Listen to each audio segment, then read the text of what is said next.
Tam karşıdan alın.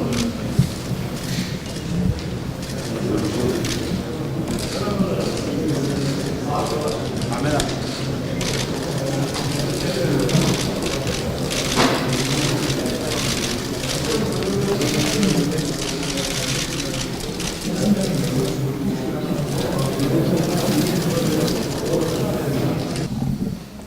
Şimdi bununla ilgili hepatit B ile ilgili biz geçen hafta toplam 300 bine yakın dozu teslim ettik.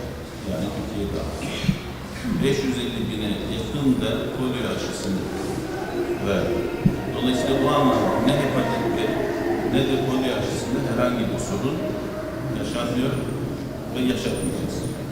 Biz tabii aşıyla ilgili, yani geçenlerde de söylemiştim, önümüzdeki dönemde özellikle aşıyı yerleştirme ve millileştirme çerçevesinde önümüzdeki 5 yıllık süreçte %100 dışarıya bağımlı olduğumuz aşıyı yerleştirmek istiyoruz.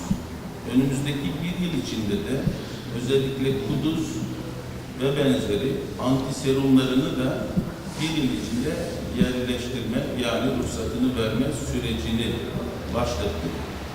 Ben bundan sonraki süreçte özellikle yurt dışında hem Küba olsun, hem Kore olsun, hem yine Avrupa'da özellikle önemli gördüğümüz bir iki merkezde yakın ilişki içindeyiz.